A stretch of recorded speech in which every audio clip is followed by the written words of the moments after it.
Como recordarán, que anunciábamos ayer, la segunda intervención, la intervención de esta tarde, va a estar centrada en abordar tres cuestiones o tres nociones.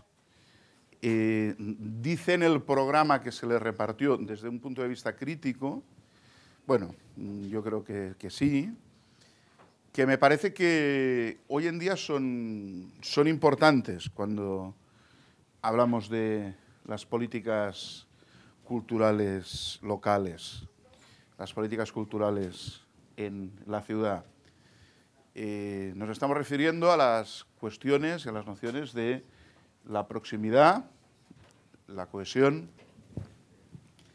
y la evaluación de las políticas culturales locales. En algunos asuntos, pues ya verán que inciden o intentaremos que incidan en algunas de las discusiones ricas que se han tenido ayer y hoy.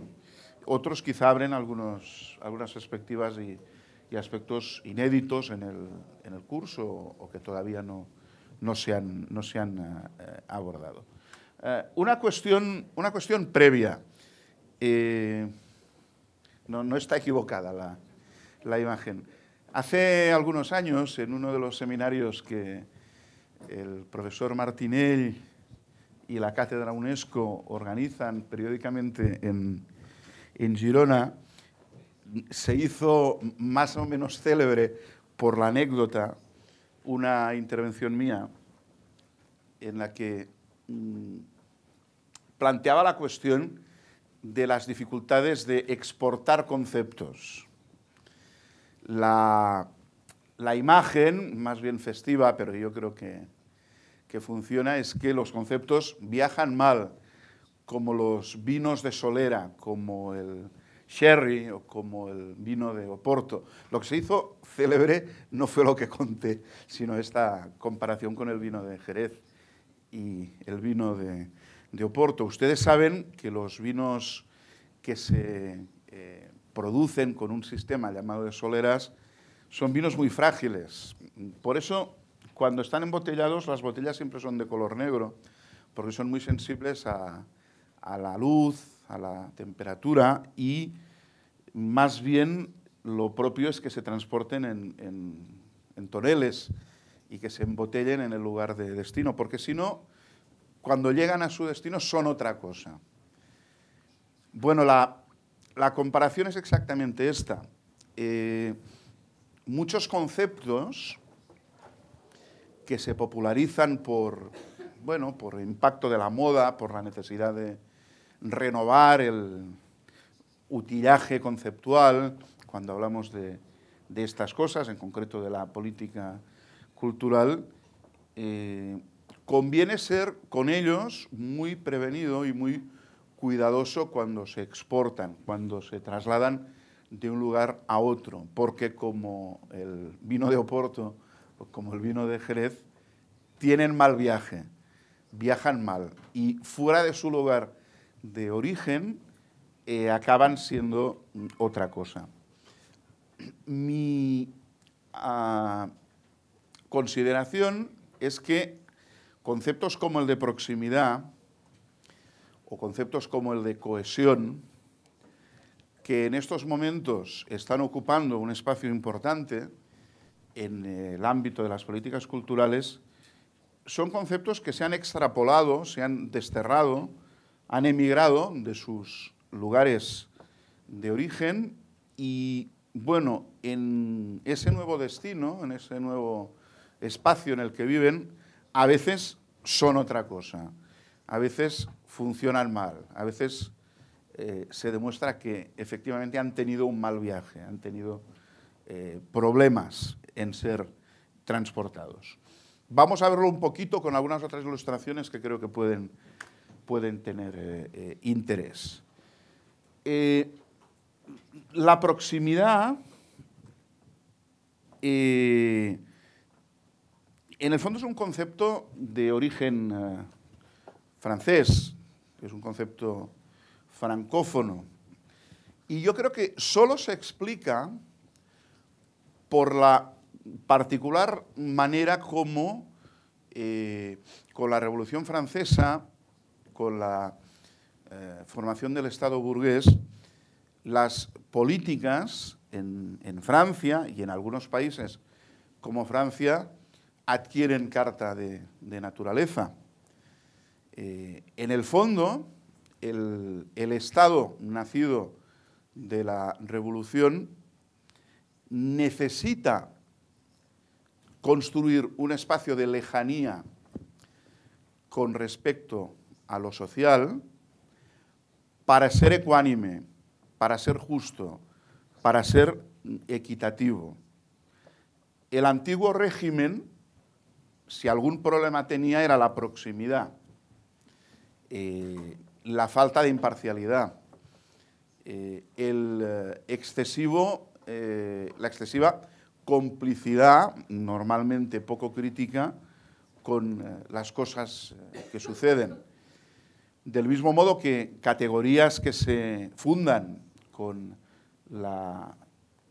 el Estado nacido de la Revolución Francesa, como la categoría de ciudadanía, el nuevo carácter del ciudadano que es sujeto de derechos y deberes, o las nociones de libertad, fraternidad e igualdad,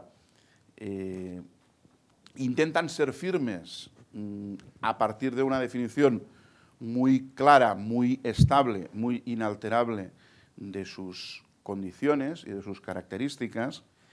En buena parte de las iniciativas y los emprendimientos de ese nuevo orden, yo creo que está inherente ese principio de distancia respecto a las dinámicas sociales y a las dinámicas de base.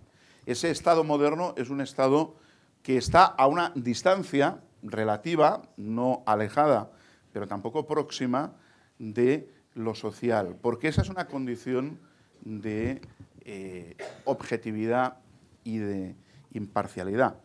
Es un poquito como el principio rector de la dinámica de los consejos de las artes, de los Arts Councils, en el mundo anglosajón, especialmente en Gran Bretaña, que como ustedes saben, el Consejo de las Artes en Gran Bretaña se funda en el año 1946, justo después, inmediatamente después de la Segunda Guerra Mundial, basa toda su acción en el principio de lo que en inglés se llama el arm's length, la distancia de un brazo, en definitiva, de la máquina del Estado. Es un órgano distinto, es un órgano independiente, no es un ministerio, que está cerca, pero no pegado a la dinámica de la maquinaria de Estado.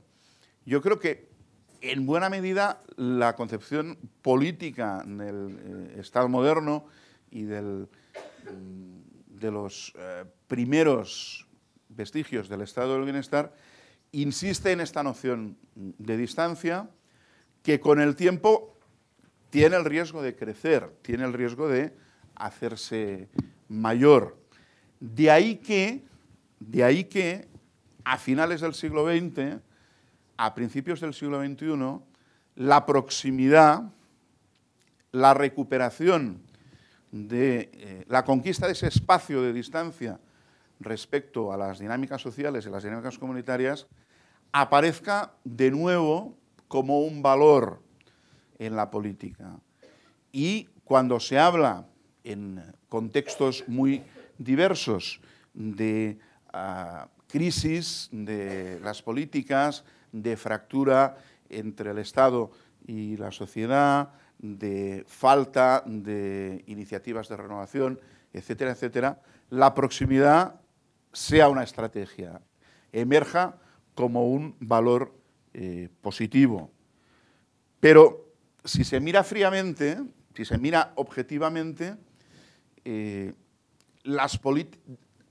considerar que las políticas locales deben ser políticas de proximidad, predicar la necesaria proximidad de las políticas locales, o bien es una redundancia, porque ¿qué otra cosa son las políticas locales sino políticas de proximidad, salvo en contextos urbanos muy complejos o en entornos metropolitanos muy grandes, una política local no puede tener otra orientación que la orientación de la proximidad.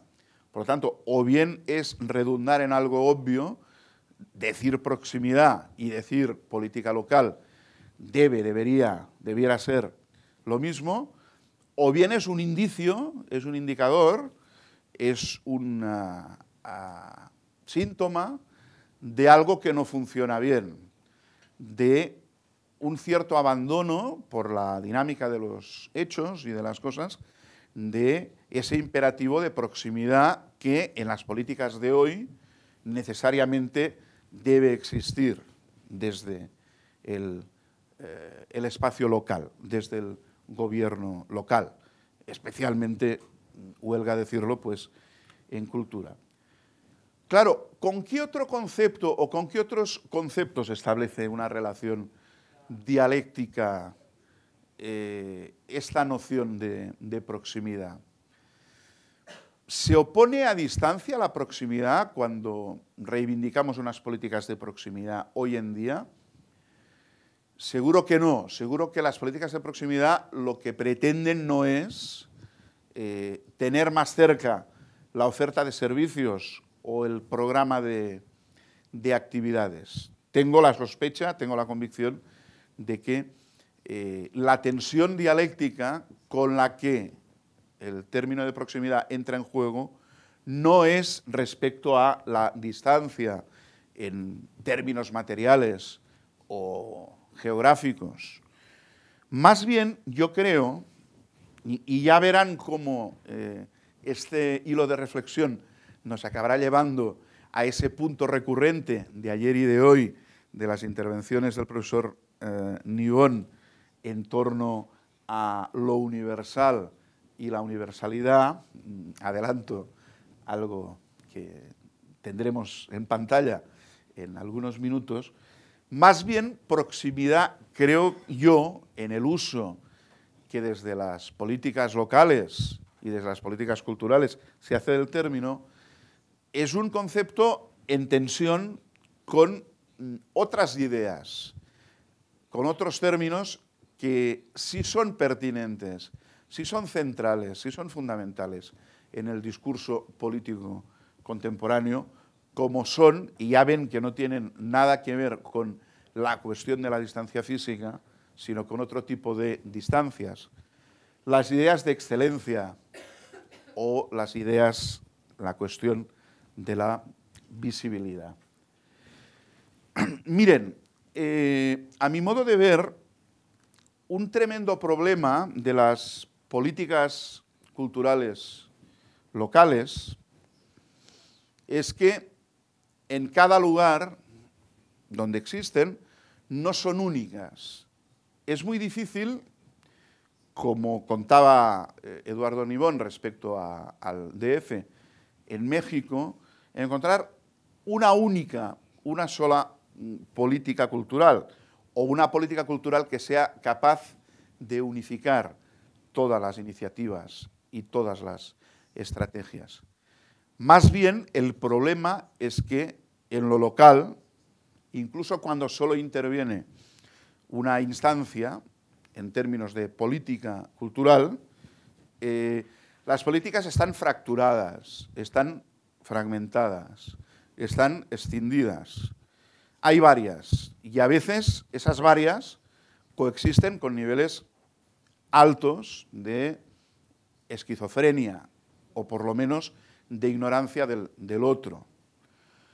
Unas políticas en lo local son así. Son políticas que persiguen, si quieren llámenle notoriedad, visibilidad, excelencia, persiguen subrayar la importancia del lugar en el contexto nacional o internacional, persiguen que la ciudad o el territorio sea conocido, porque eso sirve pues, para atraer visitantes, para atraer talento, para atraer capital. Y muchas veces, en ese afán de notoriedad, de visibilidad, de excelencia, son políticas que apuntan, como esta flecha, muy hacia arriba, pero son políticas con un cierto grado de fragilidad, porque la base es estrecha, la base es poca. Esta figura en el espacio corre el riesgo de caer fácilmente. Le falta anclaje, le falta fundamentación. Yo creo que en casi todos los lugares hay una manera de actuar desde la política cultural orientada a la visibilidad y a la excelencia que acaba dando resultados de este tipo, ¿no? Iniciativas muy vistosas, con una capacidad de presencia mediática importante, con una proyección internacional elevada, pero con una base escasa, por lo tanto, con una precariedad y una fragilidad importante. Políticas y estrategias que coexisten con otro tipo de intervenciones que son justo lo contrario, ¿no? Son figuras apenas visibles porque apenas levantan algunos centímetros de la base del suelo en términos de originalidad, de vistosidad, de reconocimiento, pero que gozan de una base social importante. Por lo tanto, no son visibles, pero son estables. Probablemente el macramé de Eduardo en los centros culturales de barrio del DF o los cursos de yoga a los que se refería ayer representan bien este tipo de dinámicas. Dinámicas que para ser sostenibles deberían crecer en visibilidad. Me temo que cuando hablamos de proximidad en las políticas culturales, en ese viaje desde la realidad del modelo francés que históricamente tuvo que alejarse de lo social para después recuperar con iniciativas de proximidad un cierto vínculo, un cierto contrato, en otros lugares de lo que estamos hablando, cuando hablamos de políticas de proximidad, estamos hablando de este tipo de intervenciones, de este tipo de políticas, muy pegadas a la base de lo social, muy pegadas a la comunidad, pero con escasa o nula visibilidad en contraste con esas otras cosas que hacemos desde la política cultural en las ciudades que persiguen el prestigio, que persiguen la visibilidad, que persiguen la notoriedad. Claro, el reto de una política cultural local se parece al reto de, no sé si ustedes conocen esto, forma parte del patrimonio inmaterial de la comunidad a la que pertenecemos Alfons y yo, los catalanes. Es una actividad física folclórica tradicional, la construcción de torres humanas, lo que en catalán se llaman los castells, los castillos. Ese desafío que en forma totalmente altruista asume mucha gente a quien le gusta esta manifestación cultural popular cuando construye torres humanas, yo creo que se parece mucho al desafío que tienen las políticas culturales locales. Cualquier persona que ha vivido algo, el mundo de las torres humanas, el mundo de los castells, una de las primeras cosas que aprende es que una torre humana no puede ser alta si no tiene lo que en el lenguaje de los castells se llama una piña, una base física. Esta foto no es buena, pero ahí abajo hay 100 personas, probablemente todas necesarias, sosteniendo con una ingeniería de brazos y de contrafuertes, a veces complicada, la ascensión de esos pisos cada vez más altos y cada vez con personas de edad menor. Es decir, sin una base amplia, la altura es incierta. La altura no es imposible, pero es frágil. Sin base no hay altura. Construir excelencia a partir de la proximidad y al revés, construir proximidad a partir de la excelencia, o si se quiere, hacer visibles, legítimas, dignas y dignificadas las dinámicas culturales de base y hacer próximas, pertinentes, conectadas con las pulsiones fundamentales de la ciudadanía, las iniciativas que quieren tener un cierto impacto y una proyección exterior, yo considero que sigue siendo todavía uno de los grandes desafíos, uno de los grandes retos de las políticas culturales, especialmente en las ciudades. Nos comentaba el profesor Nibón esta mañana su percepción de que uno de los grandes problemas en una realidad determinada, en el DF, es ese divorcio entre lo que sucede con la cultura de la excelencia, además en manos del gobierno, de las instituciones del gobierno federal, y esa cultura de la proximidad, además en manos de las instituciones, de las organizaciones del gobierno de la ciudad.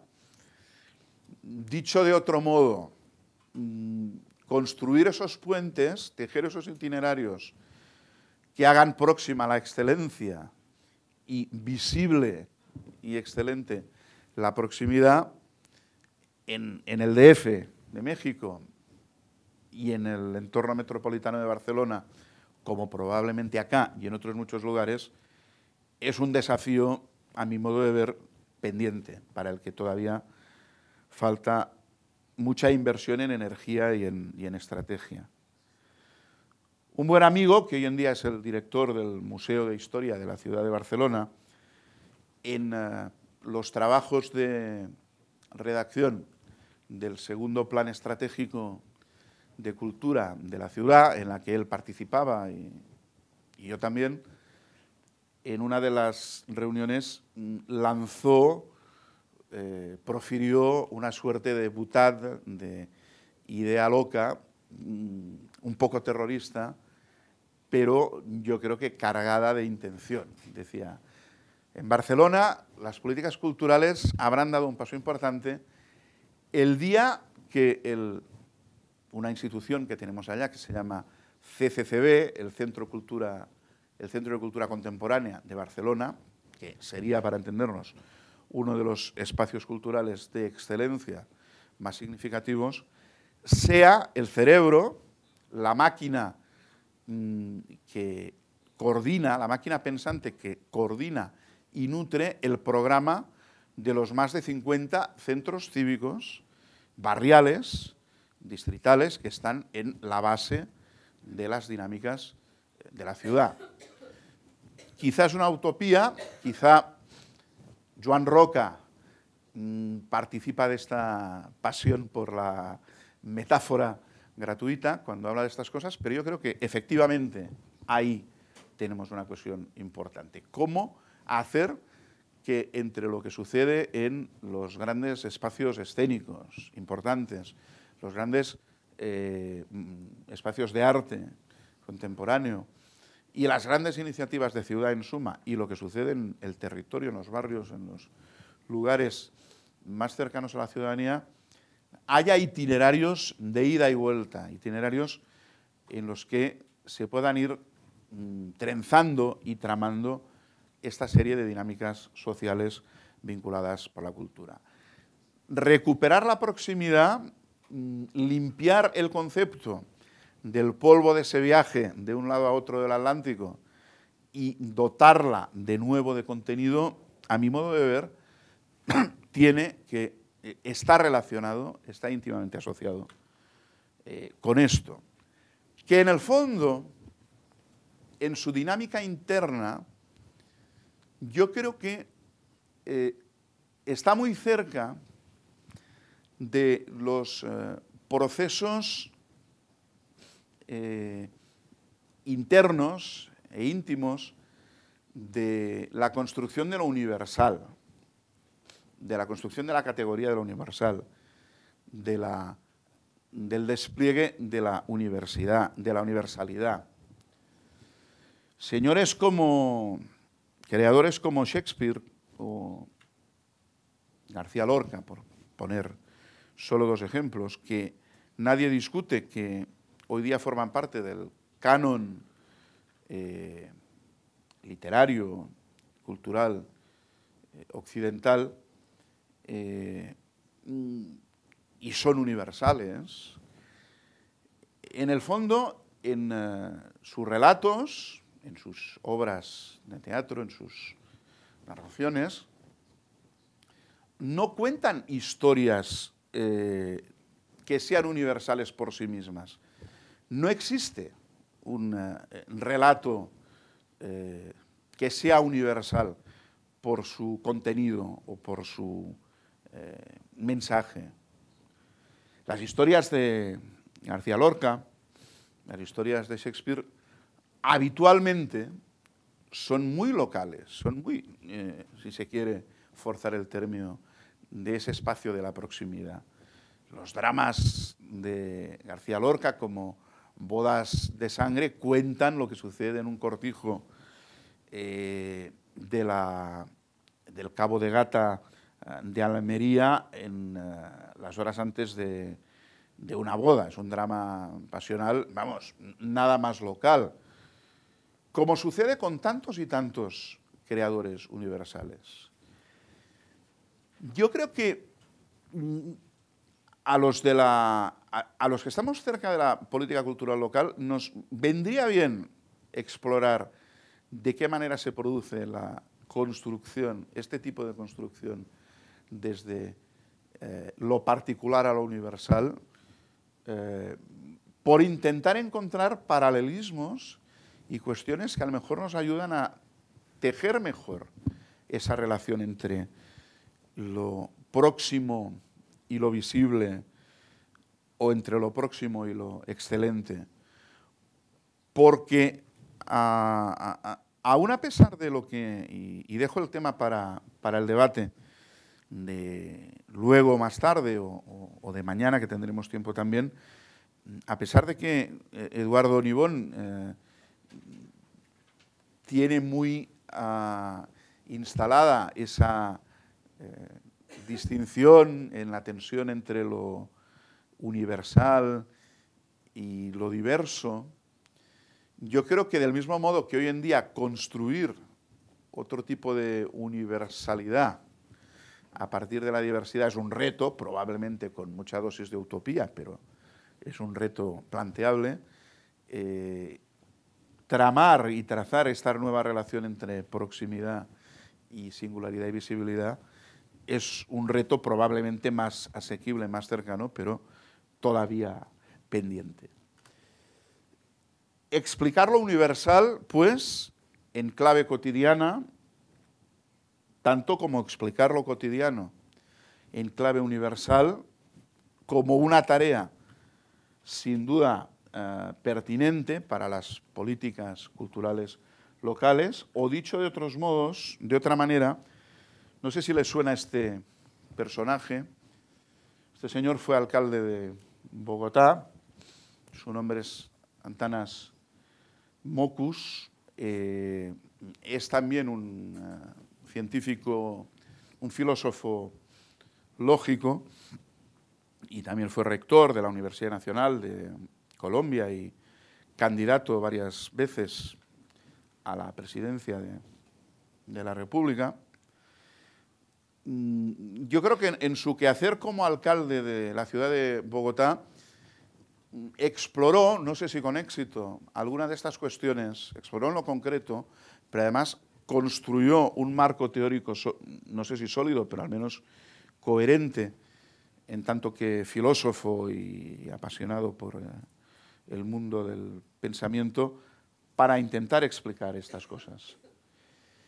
Mokus habla a menudo de la necesidad que tienen las políticas locales de jugar con esa dinámica de volver familiar lo que no lo es, hacer cotidiano lo infrecuente y viceversa, extrañar lo común, volver no familiar lo que es familiar. Y yo creo que buena parte de su manera de hacer, con su iniciativa de su programa de cultura ciudadana, de culturas ciudadanas, en los dos momentos en que fue responsable de la gestión de la ciudad, logrando notorias transformaciones, ayer nos referíamos a ello, en el descenso de los índices de violencia y en la mejora de la convivencia en un lugar tan complicado como Bogotá, tienen que ver con estas cuestiones. Esta es otra foto de Mokus, no es un fotomontaje.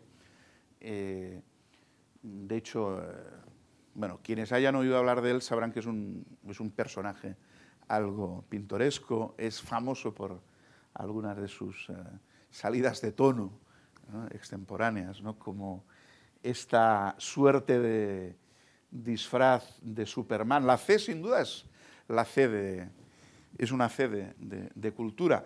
De hecho, una de las bases del pensamiento de Mokus tiene que ver con otra cosa que en orden distinto planteaba ayer también Eduardo Nibón. Dice aquí en el texto, que es un recorte del periódico El Tiempo, hay un pie de foto, digamos, que dice: Mokus y su equipo desarrollaron programas para hacer congruente la moral de los bogotanos, Eduardo hablaba ayer de moral, con la ley y la cultura en contra de la violencia. La tesis fundamental del pensamiento y de la acción política en este concepto de cultura ciudadanas de Mokus es la necesidad de armonizar tres subsistemas que son los que rigen la vida en común. La ley, que es un subsistema objetivo y explícito. La ley es algo que está escrito y que hay que cumplir y que debe ser lo menos alterable posible.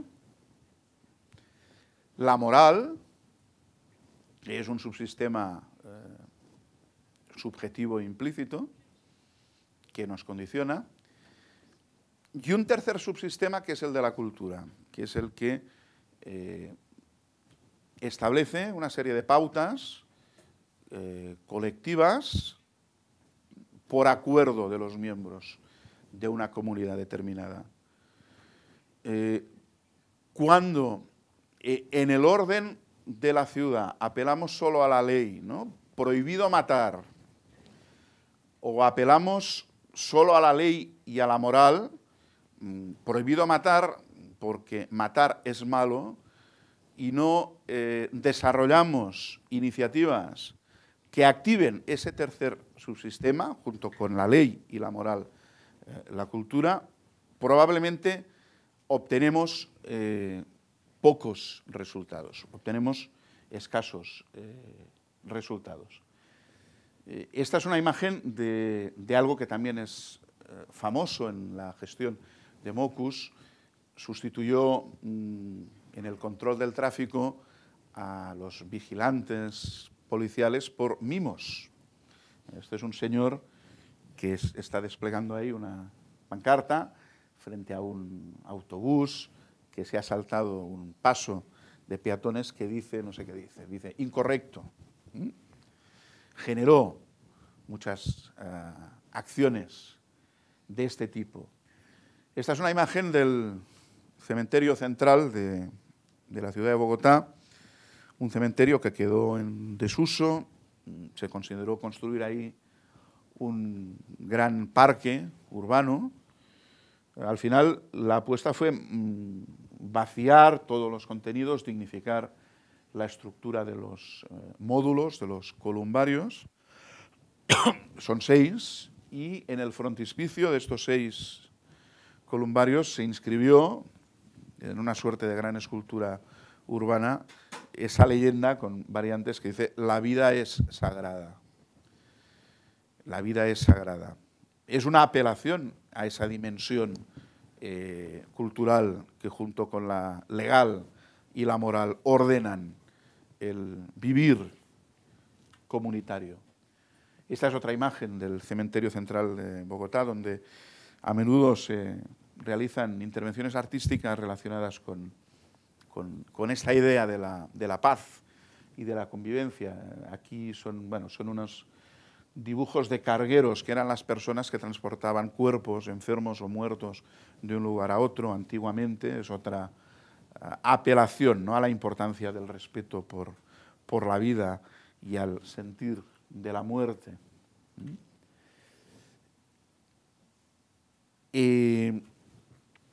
Por poner otro ejemplo que me parece importante en esta línea de armonizar ley, moral y cultura, un ejemplo sin imágenes.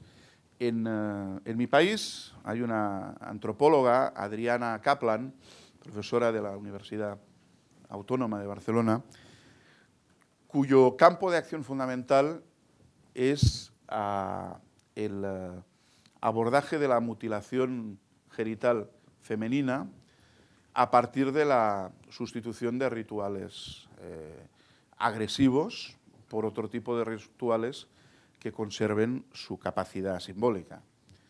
No deja de ser una empresa con un elevado nivel de utopía, pero el equipo que está trabajando en esto, bueno, va haciendo cosas que son interesantes, tanto con comunidades de inmigrantes africanos en España, en la región de Barcelona, como en países como Ghana y países africanos. Claro, para combatir la ablación de clítoris hay que apelar al universo de lo legal, al universo de la norma. Eso está prohibido, porque es una salvajada, al menos está prohibido en Europa. Y hay que apelar también al universo de la moral. Es una agresión contra una persona, etcétera, etcétera. No debería hacerse. Pero hay que trabajar también el subsistema de la cultura, porque eso, terrible o no, que sí que lo es, tiene un significado. Es un ritual que en principio tenía su sentido como transición de la edad infantil a la edad adulta en las mujeres. Entonces, si además de prohibir y de apelar a la dimensión moral del problema, no somos capaces de construir otros recorridos culturales que permitan que ese traspaso, esa transición sea significativa, tenga sentido por otras vías, probablemente estamos desaprovechando posibilidades. Les pongo un ejemplo totalmente distinto, un ejemplo sin duda extremo, pero creo que ilustra bien esa cuestión que a mí me parece interesante, de cómo, aún a pesar de las dudas razonables de Eduardo Nibón en su intervención de ayer, no sé si en el caso de Ciudad Juárez es posible, pero seguro que en otros contextos la cultura puede hacer algo o puede intentarlo. Yo creo que hay algunos ejemplos que refuerzan el carácter de esta buena práctica en el cambio de situaciones sociales conflictivas. Creo que la experiencia de Bogotá es importante y creo que se inscribe muy bien en lo que estamos, en el fondo, intentando hablar en este par de días hoy aquí y bueno, en esta relectura, que en el fondo es una relectura de la proximidad, sobre de qué manera trabajamos con este tipo de dinámicas, este tipo de cosas. Por acabar con el tema, a este señor le vieron ayer también, John Hawkes, el padre de ese principio de la cultura como cuarto pilar de la sostenibilidad. Él a menudo habla de estas cosas, making sense together, de la producción social, del sentido, ¿no? del significado, como el lugar primordial de la cultura en lo local. La cultura sirve para eso. Y para eso yo creo que ese rearme de las relaciones entre lo próximo y lo visible, lo excelente y lo cotidiano, es una tarea necesaria. Otro concepto que viaja mal, no de origen francés, es el concepto de cohesión. De cohesión, si se quiere, de cohesión social. Yo no sé si a ustedes estas imágenes les evocan algo. Ese haz o faz de espigas de trigo atadas, o ese emblema heráldico que aparece en muchos lugares con un conjunto de palos o de ramas también cohesionados. Claro, los primeros que hablaron de cohesión no eran exactamente demócratas. La idea de la articulación, como en las falanges de las extremidades humanas, o del haz, del fascio, de elementos que forman parte de un todo, nos evocan tristes recuerdos de movimientos políticos totalitarios del siglo XX. Y esto es algo que creo que pasa en extremo desapercibido cuando apelamos a la cohesión desde las políticas contemporáneas. El concepto de cohesión tiene algunas raíces que no son del todo limpias, que son más bien turbias. Es un concepto que yo creo que tiene mucho que ver con la tradición luterana y protestante más cercana al mundo anglosajón que no con la tradición latina. Las sociedades, las comunidades protestantes son terriblemente pilarizadas. Algunos antropólogos hablan de esas sociedades como sociedades pilarizadas, donde la gente se agrupa no por consanguinidad o por vecindad, sino por afinidad, por pensamiento, por creencia. Y uno de los factores aglutinantes en ese pensamiento luterano y protestante de esas comunidades es el apoyo mutuo, la ayuda mutua. Todo el mundo se socorre. Esa es la argamasa de la cohesión social. Ricos y pobres. Los ricos, lógicamente, ayudando a los pobres. El concepto de cohesión social, si se examina su partida de nacimiento, tiene mucho que ver con esta forma de entender las cosas. Claro, una forma de entender de las cosas que no es exactamente la misma que contiene la noción de desarrollo, que ayer también cuestionábamos, poníamos en crisis, ni es exactamente la misma que contiene la noción de bienestar. En una comunidad cohesionada, donde todo el mundo se ayuda y los ricos ayudan a los que no lo son tanto, las ideas de cambio, de transformación, de compensación, de avance hacia mayores cuotas de bienestar, no están excesivamente presentes.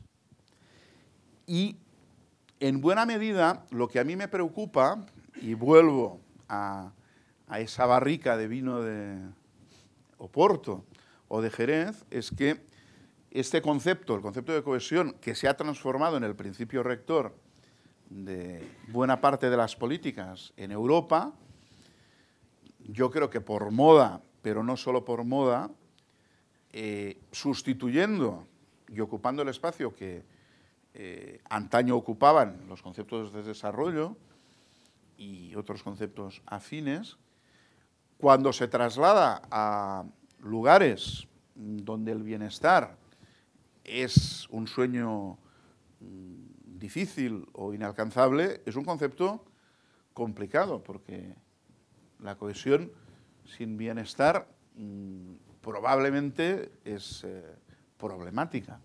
Es algo que no sé si es posible. Miren, no sé si ustedes han oído hablar de la Estrategia 2020 de la Unión Europea.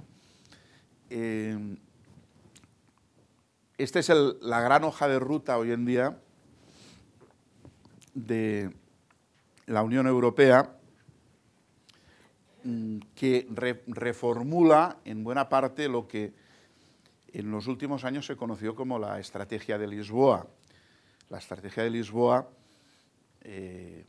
planteó 10 años atrás cuáles eran las metas que los países de la Unión Europea debían alcanzar en el año 2010, en el año 2010-2015, en el periodo 2010-2015, pero es una estrategia que a la luz de la crisis global, etcétera, etcétera, ha quedado obsoleta y en estos momentos, desde la Unión Europea, se ha replanteado la Estrategia de Lisboa hacia otro planteamiento, hacia otra formulación que se conoce con el nombre de Estrategia 2020 o en la jerga, en la eurojerga, la Estrategia 2020.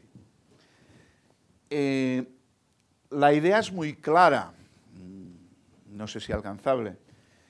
Europa, si quiere ser competitiva en el horizonte 2020, para alcanzar la competitividad, debe abordar niveles importantes de cohesión, y la cohesión se declina en tres principios: la cohesión económica, la cohesión social y la cohesión territorial.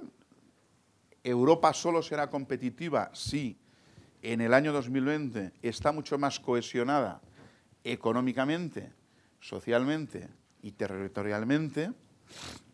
Ayer Alfons Martinell les hablaba de qué forma muchos fondos estructurales de la Unión Europea que tienen que ver con esta lógica de cohesión habían sido usados ampliamente para el desarrollo de iniciativas culturales. Un ejemplo claro y notable en España son las escuelas taller, con las que se han restaurado numerosos monumentos y lugares del patrimonio en España. El dinero para las escuelas taller no es un dinero de cultura, ni es un dinero pensado para el patrimonio, es un dinero que procede del Fondo Social Europeo, que es uno de los fondos de reequilibrio europeos, y es un dinero que sirve en primera instancia para que gente joven aprenda oficios manuales que no se pueden aprender de otras maneras y encuentre una inserción profesional. Por ejemplo, todos los oficios que tienen que ver pues, con la restauración del patrimonio, con la rehabilitación. Claro, no hay mejor aprendizaje de estos oficios que el aprendizaje sobre los casos reales, rehabilitando y restaurando lugares patrimoniales. Por lo tanto, aunque la finalidad de las escuelas taller y del Fondo Social Europeo no sea rehabilitar el patrimonio, una de las consecuencias del desarrollo de estas iniciativas es rehabilitar el patrimonio. Casi el 80% del dinero que la Unión Europea en los últimos 25 años ha dedicado a la cultura no procedía del rubro, del epígrafe, del capítulo, de la cápite cultura, sino de fondos estructurales ligados con esta idea de la cohesión económica, la cohesión social y la cohesión territorial. Pero fíjense qué nivel de importancia tiene el concepto de cohesión, aun siendo un concepto, como hemos visto, escabroso y no exento de peligros en esta nueva estrategia de la Unión Europea. Por lo tanto, la competitividad solo será alcanzable con una inversión profunda en cohesión económica, social y territorial, pero claro, esta cohesión es posible en la medida en que hay mucho dinero detrás para materializarla. Mi duda razonable es si tiene sentido hablar de cohesión en lugares donde las dinámicas económicas no son de este tipo. Y piensen que la cohesión se ha convertido también no solo en el principio rector de las políticas interiores de la Unión Europea, sino en la base de todas las políticas de cooperación de la Unión Europea con otras regiones del mundo. Si ustedes manejan la documentación que en estos momentos determina la trayectoria de estas políticas, verán que el concepto de cohesión aparece constantemente. Cohesión, pues, pero con un segundo elemento importante, una nueva gobernanza, un replanteo profundo de las formas y fórmulas de gestión de lo público en base a 3 criterios. Uno, ya lo comentábamos ayer, la gobernanza multinivel. En cada caso, y yo creo que en la interesantísima discusión de ayer tarde, ustedes apelaban a esto desde su realidad brasilera, hay que tejer nuevas alianzas entre lo nacional, lo regional y lo local, los distintos niveles, y lo internacional, en este caso en el Mercosur, en el caso de la Unión Europea. Es decir, la gobernanza multinivel debe conseguir nuevas formas de coalición entre los distintos niveles de la administración sobre el territorio. Pero también una nueva gobernanza que cree nuevos sistemas de relación entre los actores, entre los agentes, entre lo público de titularidad estatal, sea del nivel que sea. Estoy con Alfons Martinell cuando decía ayer aquello de que lo público no es propiedad de la administración del Estado.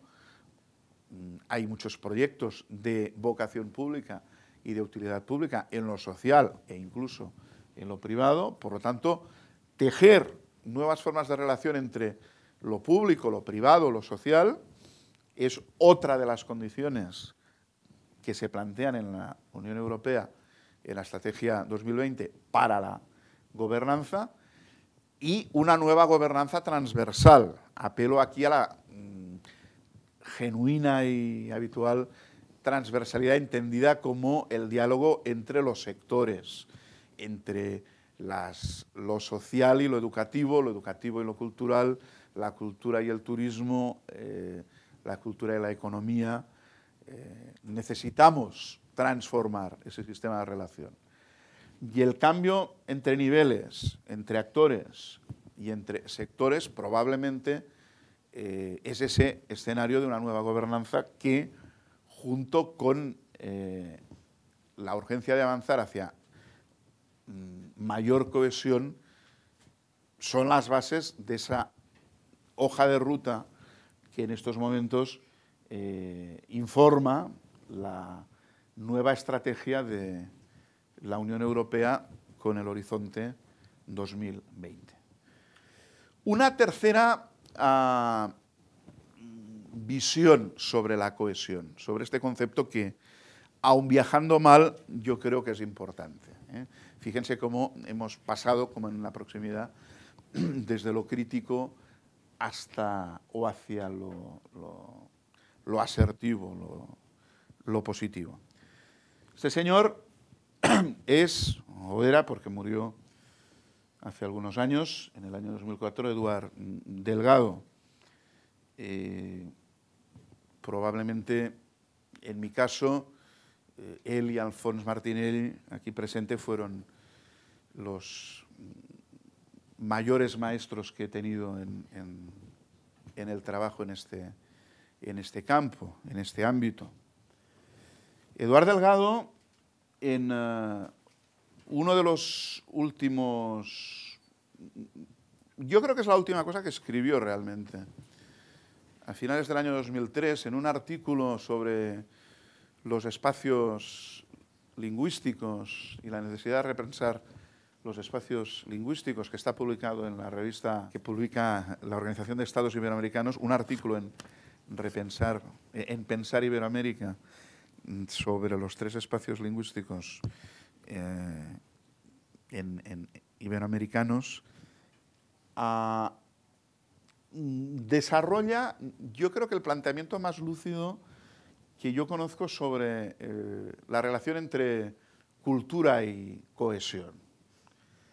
Este párrafo, no se ve muy bien porque la letra es pequeña, pero yo creo que es una condensación de un pensamiento que me parece, han pasado 5 años, tremendamente importante, tremendamente vigente. Dice Eduard, la descohesión provocada por la pobreza, el desplazamiento forzado o la emigración afecta a los grupos en su relación con el exterior. Pero la inseguridad cultural, retengan el concepto, la inseguridad cultural, fractura a los grupos desde su interior, desde su estructura identitaria, y compromete su capacidad de reacción sobre la base de la acción cooperativa, las alianzas y el diálogo. El reconocimiento, el subrayado es mío, o si se quiere, su ausencia, la ausencia de reconocimiento, problema central de la sociedad del conocimiento, es el ingrediente fundamental de la seguridad cultural. Y la seguridad cultural, junto con la presencia en la narrativa, es decir, la incorporación de lo particular en el imaginario compartido, y la equidad, constituyen elementos nucleares para las dinámicas de cohesión social en las ciudades.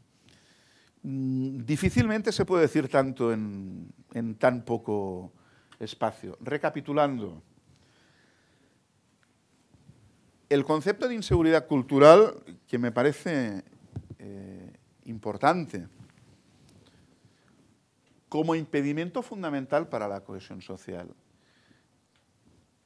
Raramente en una comunidad, si parte de sus miembros no se sienten seguros culturalmente, se puede dar esa cohesión. Y por otra parte, el reconocimiento como ingrediente fundamental de la seguridad cultural. Si no practicamos y escenificamos formas de reconocimiento hacia el otro, de reconocimiento hacia las culturas de los otros, difícilmente se va a superar la inseguridad cultural necesaria para avanzar hacia la cohesión social. Y fíjense en esa fórmula final, que yo creo que es todo un programa en términos estratégicos. Seguridad cultural basada en el reconocimiento, presencia de los relatos particulares en el relato colectivo, y igualdad, es decir, consideración igual a todas las culturas y a todos los miembros de la comunidad como condiciones culturales de la cohesión social, como espacios de trabajo fundamentales para la cohesión social desde la cultura. La tercera aproximación sobre aspectos concretos en los que he basado la sesión de hoy, ayer tuvimos una visión, diríamos, más general y hoy sobre focos concretos, sobre cosas concretas, tiene que ver con un tema que es realmente distinto al de la proximidad o al de la cohesión, pero que a mí me parece que también es muy importante, que es el de la evaluación de las políticas culturales locales y los indicadores y el alcance y el sentido de la evaluación. Mi intención inicial, cuando empezamos a conversar con los directores del curso sobre cómo plantear estas sesiones, era proponerles una mirada crítica sobre la evaluación de políticas culturales locales, pero conversando con el profesor Martinell, estuvimos de acuerdo que a lo mejor estaba bien, previamente o principalmente, mostrarles algún trabajo, en especial un trabajo en el que hemos estado involucrados unas cuantas personas de mi país, de España, sobre evaluación de políticas culturales locales. Y en todo caso sí me voy a reservar 5 minutos al final para introducir algunas consideraciones más críticas o de futuro sobre lo que supone evaluar. Miren, el trabajo del que les hablo y que me gustaría presentarles, bueno, sumariamente, el problema de estas cosas es que o se cuentan en 5 horas o se cuentan en 10 minutos, no hay como término medio, es un trabajo que tiene como título Guía para la evaluación de las políticas culturales locales. Si ustedes quieren tenerlo, lo pueden obtener, lo pueden descargar fácilmente y gratuitamente en esta dirección de Internet. Las siglas FEMP, F-E-M-P, significan Federación Española de Municipios y Provincias. Es la gran asociación, como la hay aquí, española de poderes locales, la Asociación Española de Municipios, la FEM, la Federación Española de Municipios y Provincias. No sé cómo es aquí el caso, pero en España la Federación Española de Municipios funciona por comisiones sectoriales de tipo político. Existe una comisión de cultura, como existe una comisión de educación o una comisión de relaciones internacionales, formada por políticos, por electos locales y con una composición representativa de los resultados electorales del país. Hay más miembros en las comisiones de los partidos que tienen más representación en el mundo local. Y bueno, son comisiones que algunas funcionan mejor, otras peor.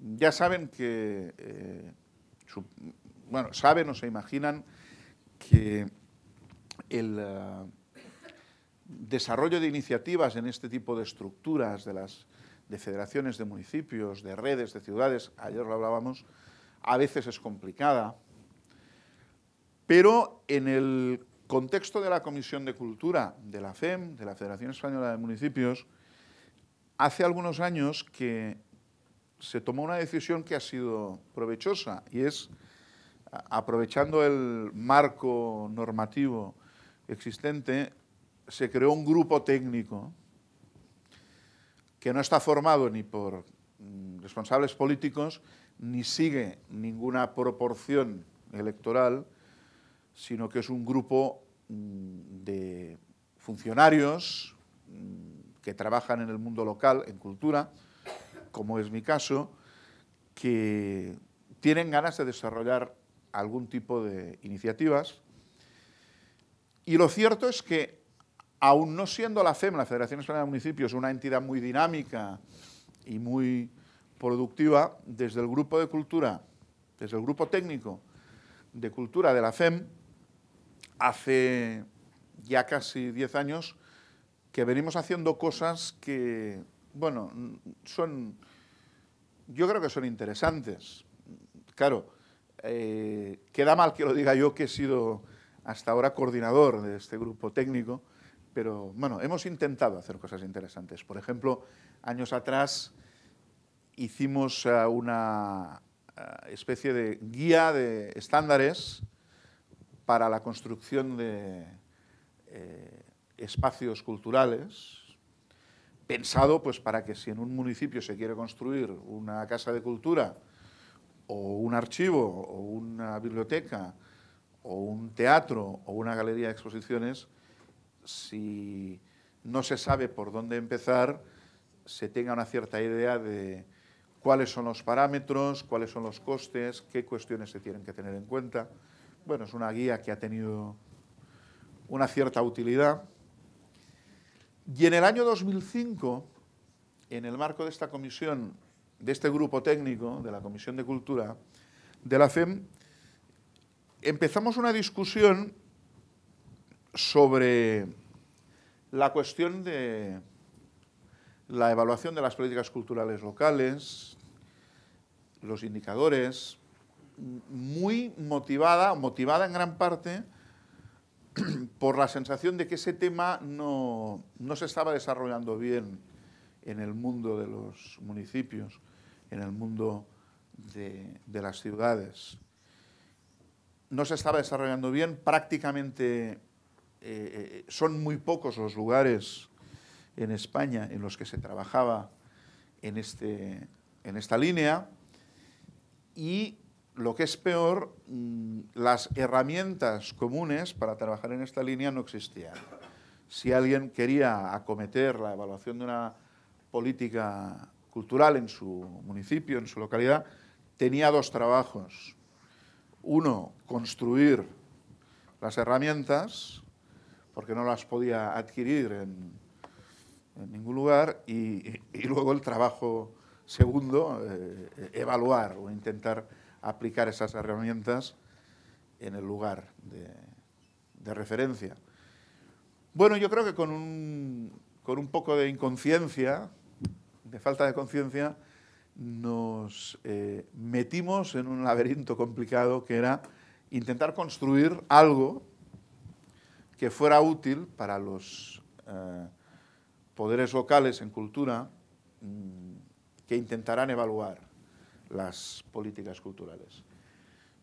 De hecho, este tema se planteó en el año 2005, se empezó a trabajar en el año 2006, básicamente el trabajo comprendió los años 2006-2008 y al final, en el año 2009, dimos a luz esto que es, yo creo que es el primer paso, que tiene como título Guía para la evaluación de las políticas culturales locales, y como digo, ustedes pueden tenerlo en formato PDF en internet si van a FEM. La ruta es complicada, pero FEM, Cultura, Publicaciones, bueno, seguro que lo encuentran. Seguro que lo encuentran. Es importante decir, y es importante porque no es frecuente, no es común, que este trabajo no hubiera sido posible sin el apoyo del Ministerio de Cultura. No suele ser frecuente ni que desde el mundo de las administraciones locales en cultura y de la Federación de Municipios se pida ayuda al Ministerio para este tipo de cosas, ni que el Ministerio responda o corresponda. Pero es verdad que en esos momentos quien era director general de Cooperación Cultural, Carlos Alberdi, que antaño había sido director del Centro Cultural de España en Buenos Aires y hoy en día ocupa la Dirección de Relaciones Culturales en la Agencia Española de Cooperación, la misma responsabilidad que tuvo el profesor Martinelli años atrás, fue muy sensible a esta demanda y realmente con unos recursos, bueno, no enormes, pero sí suficientes, con el apoyo del Ministerio de Cultura hemos podido trabajar en este proyecto. Una de las primeras decisiones que se tomó fue, claro, ¿qué se puede evaluar en una política cultural local? Probablemente infinitas cosas. Probablemente sería una locura abordarlas todas, y nos planteamos una primera acotación conceptual, que fue trabajar sobre las líneas básicas de la Agenda 21 de la Cultura. Ayer yo les hablé muy sumariamente de la Agenda 21 de la Cultura. Seguro que en otros momentos del curso este es un tema que ha aparecido, que aparecerá. El profesor Teixeira ha escrito algunas cosas interesantes sobre el alcance de la Agenda 21 de la Cultura. Y bueno, vimos que la Agenda 21 de la Cultura, en uno de sus artículos, el artículo 49, propone una de las cosas, probablemente una de las pocas cosas concretas y inaplazables que contiene dicha agenda. El artículo 49 explicita el compromiso desde la Agenda 21 de la Cultura de desarrollar un instrumento de evaluación de la propia agenda. La agenda es del año 2004, con una fecha precisa. Dice, a lo largo del año 2006. Ahora no me pregunten por qué esto se redactó así, aunque yo tuve una cierta presencia en la redacción de la Agenda 21, el caso es que salió así y así está escrito. Entonces, en el año 2005 dijimos, ¿por qué no intentamos contribuir a que esto que pide el artículo 49 de la Agenda 21 de la Cultura desde España pueda ser? Así pues, no nos planteamos construir indicadores para evaluar todo lo evaluable, sino centrarnos en la Agenda 21 de la Cultura y, bueno, en algunas cuestiones concretas de la Agenda 21 de la Cultura, que ahora verán. Bueno, en esta transparencia se explicita por qué esto fue importante para la Agenda 21 de la Cultura, para el Ministerio de la Cultura y para la Federación Española de Municipios. Sí es interesante destacar este pequeño resumen de datos que se contiene aquí. Antes de empezar este trabajo hicimos una pequeña encuesta para saber cuál era el estado de la cuestión de la evaluación de las políticas culturales en los municipios de España. En España hay dos niveles de administración local, los municipios y las provincias. Las provincias en España son poder local, de segundo grado. Las provincias están regidas por diputaciones, cabildos o consejos insulares. Esto es anecdótico a los efectos del curso y de lo que estamos tratando. Y viendo el estado de la cuestión con los municipios de más de 50.000 habitantes y con las 49 administraciones provinciales, el panorama era, bueno, diríamos que preocupante, porque constatamos que más o menos la mitad de los grandes municipios y más o menos la mitad de las administraciones provinciales no dedicaban ninguna atención ni ningún recurso ni a disponer de sistemas de información sobre la realidad cultural, es decir, mapas, directorios, estadísticas, sondeos, ni a trabajar con indicadores y a evaluar su acción cultural de una forma más o menos continuada o más o menos regular. Probablemente porque no era prioritario, pero probablemente también porque no hay herramientas, no habían instrumentos. Bueno, es un vaso medio lleno, medio vacío. También podríamos decir en positivo que la mitad de ellos sí estaban trabajando en este sentido, pero bueno, yo creo que es un dato relevante.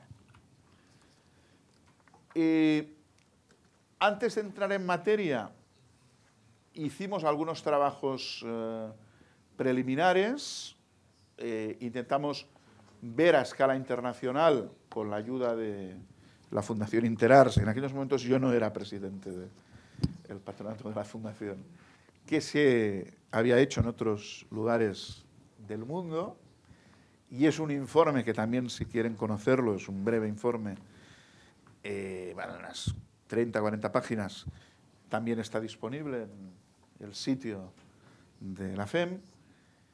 Intentamos ver qué sucedía con las fuentes de información existentes en España y constatamos algo que ya intuíamos, y es que en realidad mucha gente recoge información.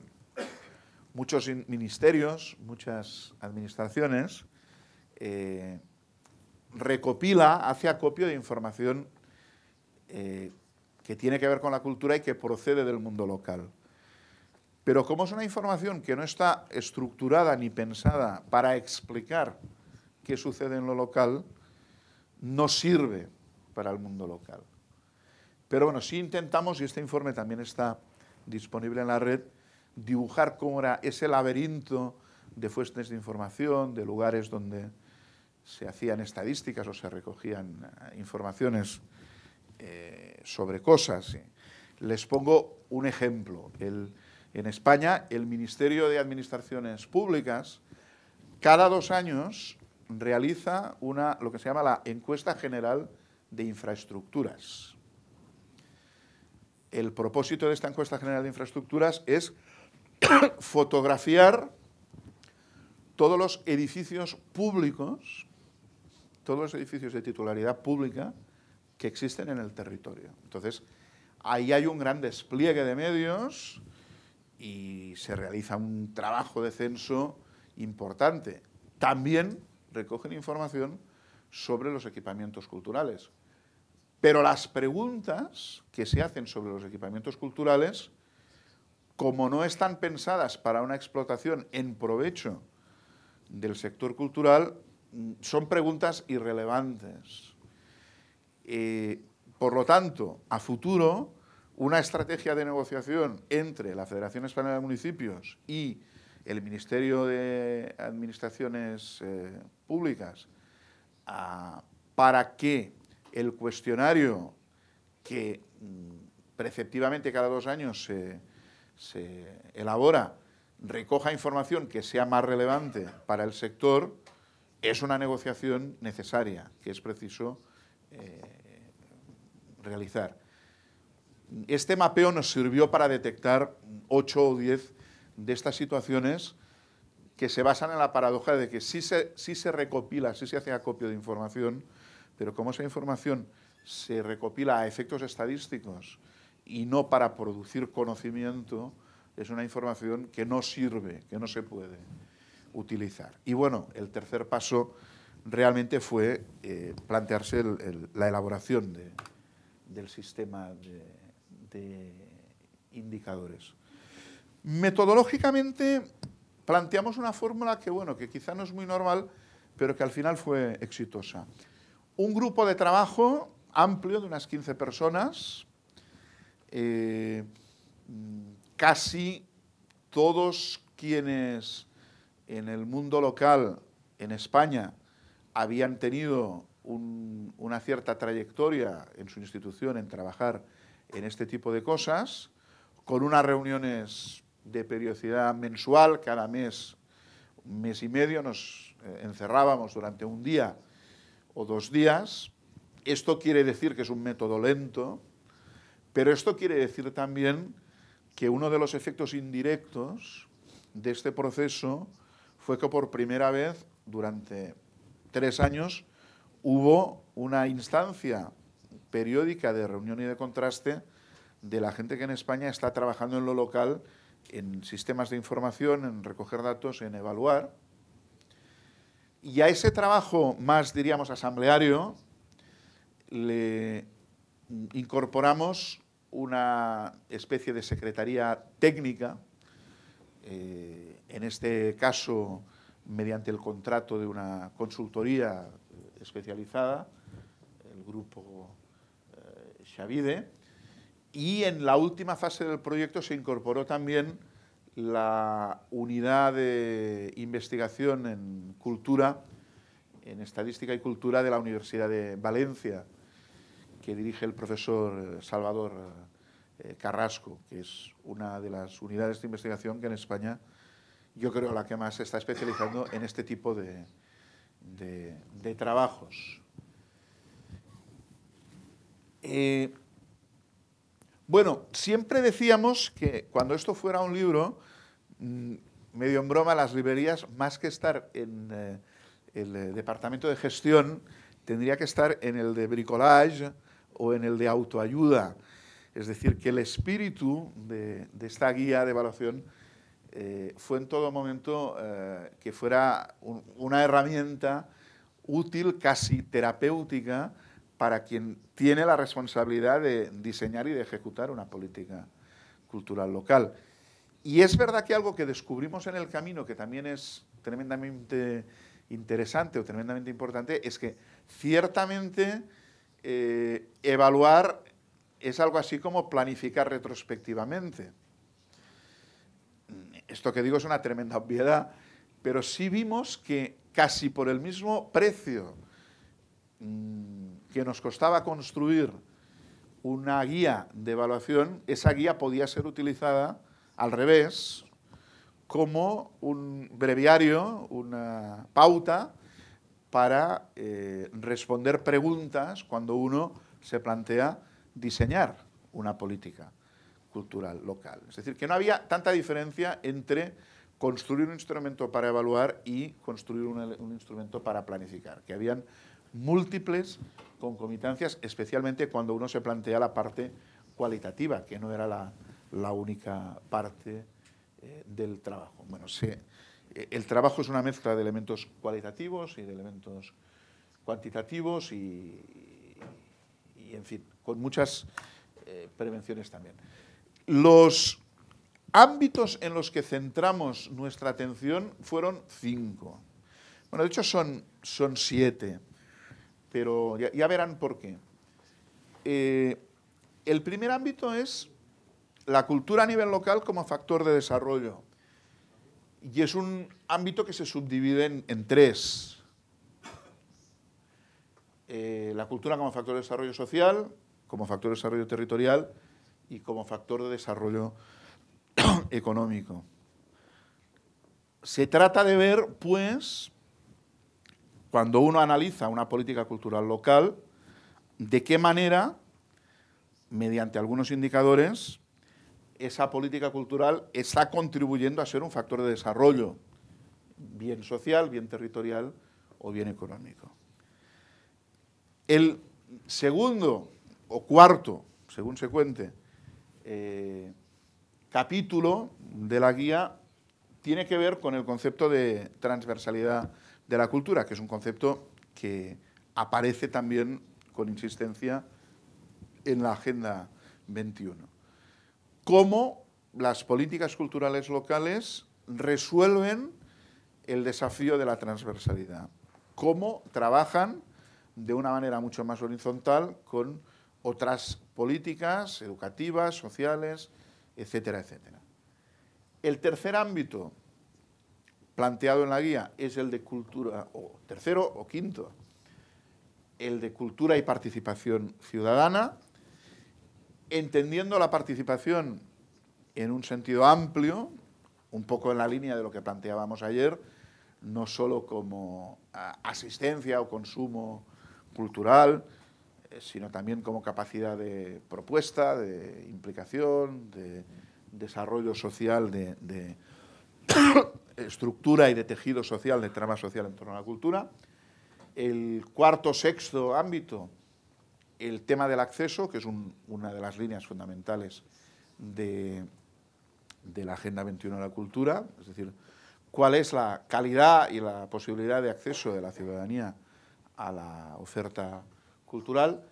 Y el último ámbito, quizá mucho más especializado, pero que nos pareció que también era importante, el de la relación entre memoria e innovación, es decir, el papel de las iniciativas relacionadas con la memoria y la innovación en la construcción de la identidad local. Cómo en una política cultural se crean condiciones para este diálogo entre tradición e innovación y cómo esto incide, este es el ámbito más cualitativo sin duda, en el refuerzo o la reelaboración de la identidad local.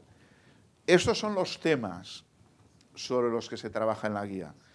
Sin duda, no son todos los temas que uno puede plantearse, que uno puede observar en una política cultural local.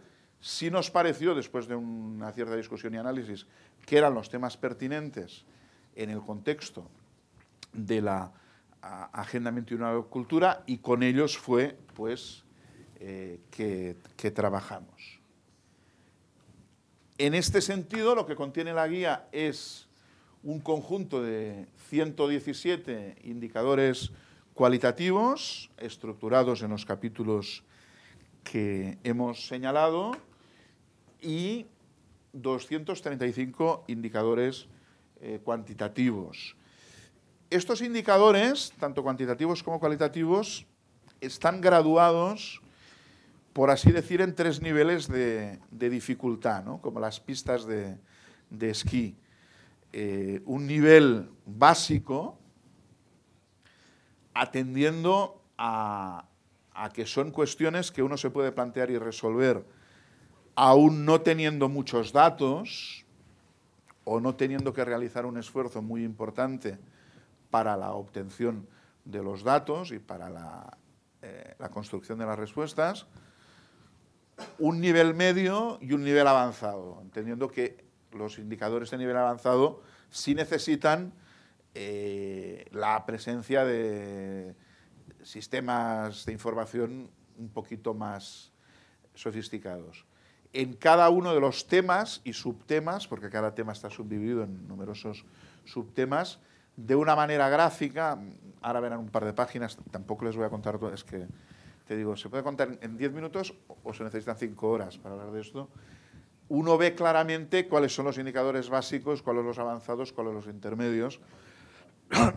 Y esta fue una decisión, yo creo que importante, porque uno de los propósitos de la guía era que pudiera ser de utilidad para el máximo de municipios. Entonces, un municipio pequeño que, por una parte, en un lugar pequeño hay menos información, pero todo es más evidente.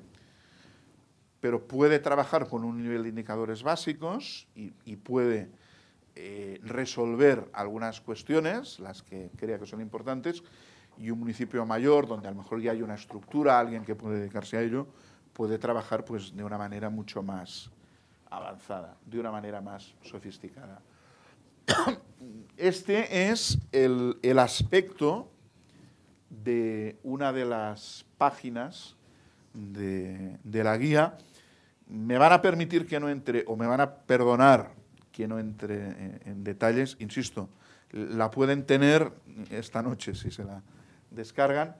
Siempre siempre existe arriba a la derecha un código que es el que indica en qué lugar del todo está esta parte. Hay un sistema de codificación gráfica que intenta ser como muy visual, ¿no? muy fácil de seguir.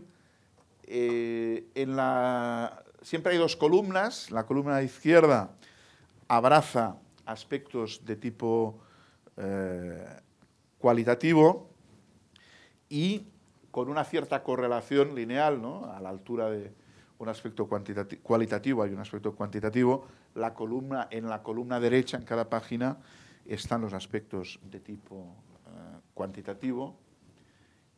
Ya ven, con un código de color distinto, es otro ejemplo de otra página de la guía. Perdón, pero no vamos a entrar en un indicador concreto, en trabajar con indicadores concretos. No creo que sea el sentido de la reflexión que estamos haciendo. Y luego, al final de cada sección, existen una serie de tablas que son las que traducen cada una de las preguntas en lo que se conoce como la ficha del indicador, ¿no? La que te explica qué datos son necesarios y con qué formulación estos datos se tienen que poner a trabajar. Bueno, y esto es la guía para la evaluación de las políticas culturales locales en clave de la Agenda 21 de la Cultura. En estos momentos, esta guía está publicada. Se está procediendo con el equipo de Estadística y Cultura de la Universidad de Valencia a una versión 2 de muchos indicadores que nos parecía que podíamos mejorar en el sentido de hacerlos más fáciles y más accesibles para los municipios. Insisto, el gran problema de la evaluación es que en la mayor parte de los lugares faltan datos. Entonces, pasar de lo cualitativo a lo cuantitativo en muchos lugares es difícil y ciertos planteamientos generan frustración. Por lo tanto, hemos sido como prudentes, hemos sido ambiciosos en el planteo del instrumento, pero prudentes a la hora de construir las condiciones de aplicación. En el mes de enero hemos empezado, también con el apoyo del Ministerio de Cultura, un ejercicio con 20 y tantos municipios, pequeños, medianos y grandes, con una muestra de 20 y tantos municipios de distintas regiones de España, en la aplicación de esta guía, también monitorizada por esta unidad de estudios de la Universidad de Valencia. El contrato con los municipios es muy claro. Nosotros les ayudamos a evaluar su política local. Ustedes nos aportan los datos que puedan, nosotros intentamos localizar los datos que no tienen y todo ello contribuye a mejorar la guía. Y en el horizonte, este es un trabajo que previsiblemente nos va a llevar buena parte del año en curso.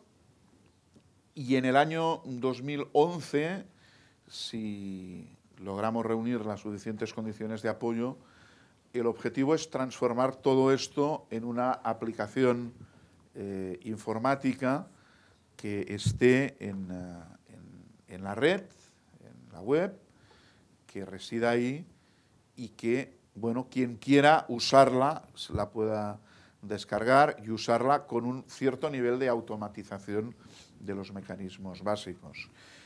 Debo remarcar que el propósito de la Federación Española de Municipios y de esta iniciativa no es evaluar las políticas culturales locales ni de 20, ni de 50, ni de 100, ni de 8.400, que son los municipios que hay en España, sino construir un instrumento que sea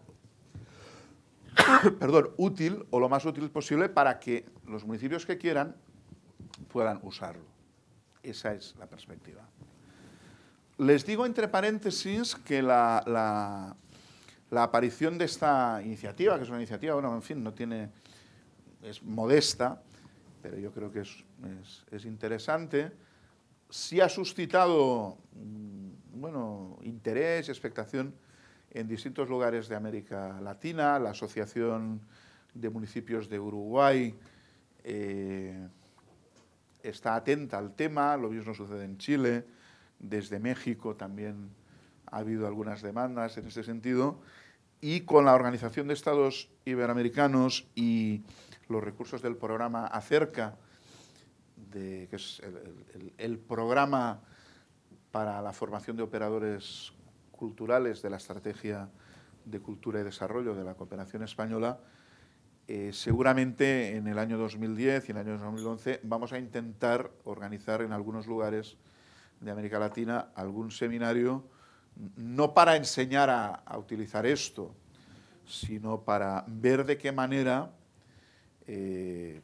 esto se puede compartir, se puede, digamos, usar como referencia o transformar para alguna utilidad en la evaluación de políticas culturales locales en otros contextos y en otros países. Estamos, bajo sospecha de que muchas de las cosas que planteamos en los indicadores, si tienen sentido es para España, pero que si se plantean para Uruguay, Paraguay o Brasil o México, se tienen que formular de una manera muy, muy distinta.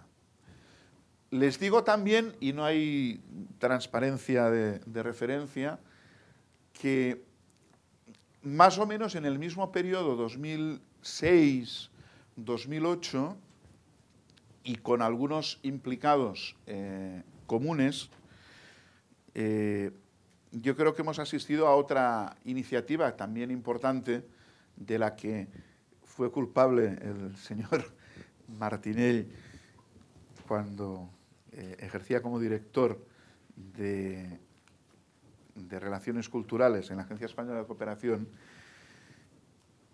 que fue construir con una metodología que tiene puntos de contacto con la que les explicaba yo aquí, un instrumento para evaluar proyectos de cooperación en clave de cultura y desarrollo. Esto forma parte del desarrollo de la estrategia de cultura y desarrollo, que es una de las estrategias de la cooperación española.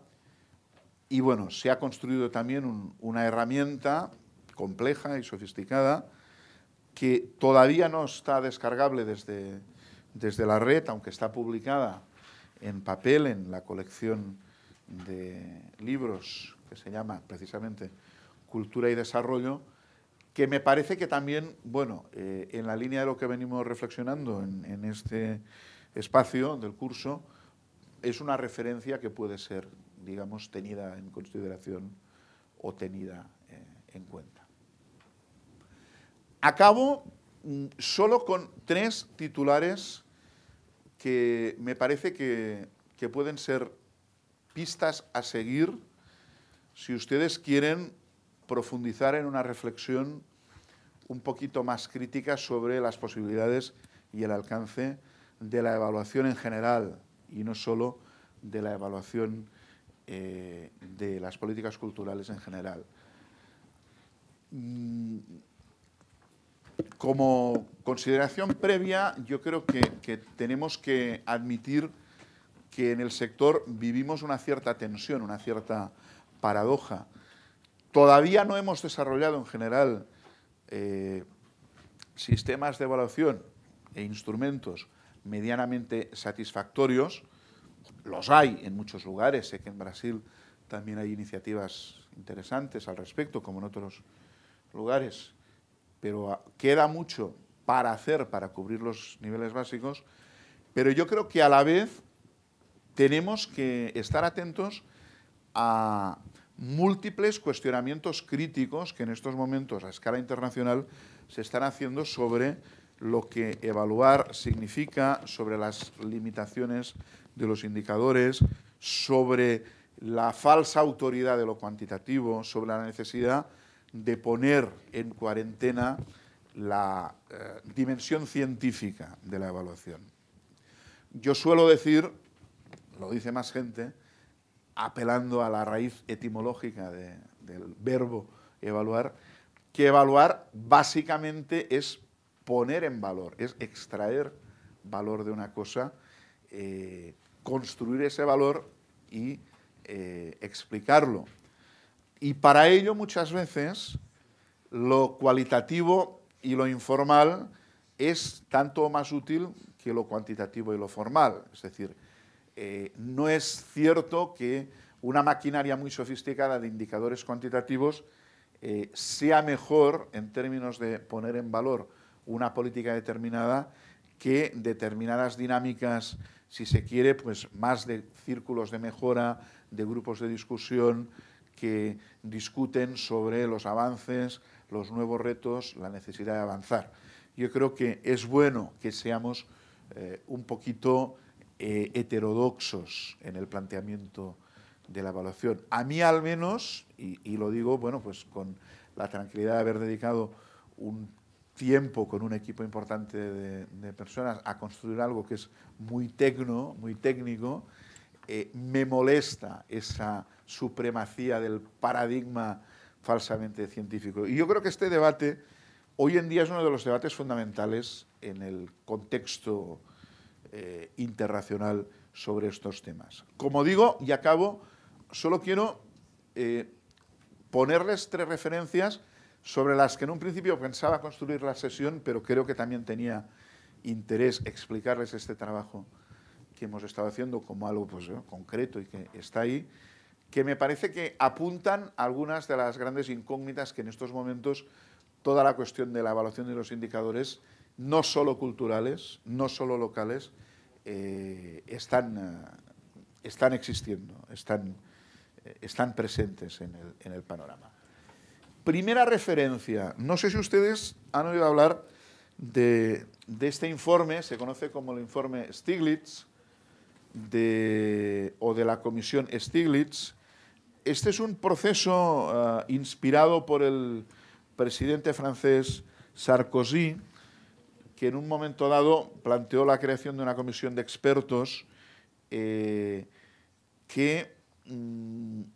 cuestionaron si hoy en día el PIB, el Producto o el Interior Bruto, el GNP, el PNB, tiene según las lenguas distintos nombres, o sea, ese indicador sobre el que, bueno, no es un indicador, sobre el que construimos muchos juicios de valor, era todavía un indicador, si era suficiente, si era algo que tuviera validez. Se creó esta comisión, cuyo nombre es Comisión para la Medición de la Performance Económica y del Progreso Social, liderada por algunos primeros espadas y premios Nobel como Amartya Sen, Joseph Stiglitz, que a lo largo de año y medio han estado trabajando sobre cómo debiera ser un nuevo PIB, y el resultado de estas deliberaciones, que contiene reflexiones muy interesantes y muy enmarcadas en cierta medida en el cuestionamiento a las teorías tradicionales del crecimiento y con una cierta incidencia en todo lo que tiene que ver con la relación entre sostenibilidad y de crecimiento. Bueno, si a alguien le interesa, puede bajarse el informe en esta dirección. Pero creo que es un indicador, valga el juego de palabras, de que algo se mueve, ¿no?, en el cuestionamiento de las cosas. En este mismo sentido, no sé si conocen a esta señorita que aparece en escena. Ella es Esther Duflo, una francesa que trabaja en el MIT, en el Instituto Tecnológico de Massachusetts, dirigiendo un laboratorio, el J.G. Pal, cuyo cometido fundamental es construir nuevos sistemas de medición sobre lo que se conoce como la eficacia de la ayuda en la cooperación al desarrollo. Esther Duflo, como se suele decir, a pesar de su juventud, está considerada como una de las mentes más lúcidas en el análisis de la eficacia de la ayuda en cooperación. La base de su trabajo cuestiona en buena medida lo econométrico y apuesta por la construcción de indicadores y de sistemas de medición siguiendo otras lógicas. Aquí no hay ninguna dirección web, pero es fácil localizar artículos, estudios y trabajos. Y yo creo que también ejemplifica una de las líneas hoy en día radicales de cuestionamiento y de superación de los paradigmas habituales de la evaluación en este caso, muy claramente en el contexto de la cooperación al desarrollo. Creo que es una unidad de estudios y un personaje que conviene seguir.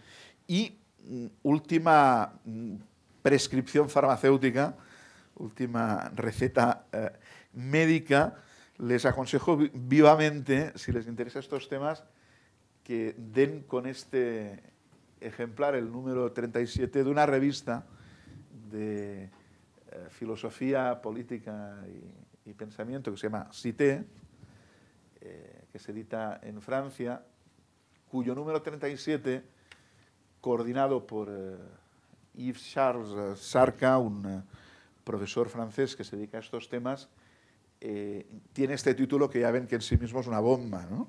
La ideología de la evaluación, la gran impostura. Realmente, si dan con ella en Internet, Solo encontrarán resúmenes de los artículos, pero bueno, es una revista que se puede pedir, se puede encargar, o quizá en alguna biblioteca o centro de documentación se encuentre fácil por acá. Realmente hay un compendio de artículos teóricos sobre, bueno, esa relación entre saber y poder que se da en los procesos de evaluación, porque en el fondo es esa dinámica de construir el saber como un nuevo poder, y etcétera, etcétera, que al menos para mí ha sido muy interesante y muy esclarecedor. Es una lectura que les recomiendo también vivamente si la lengua francesa no le supone un escollo, porque, bueno, yo creo que está bien relativizar ese absolutismo de la evaluación como ejercicio científico supremo y además neutro. No lo es para nada.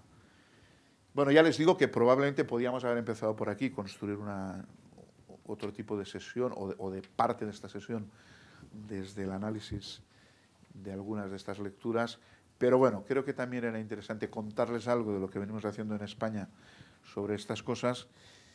Y bueno, lamentablemente no les puedo contar más, por lo tanto, aquí me detengo, pues agradeciendo, como es de justicia, su interés y su atención.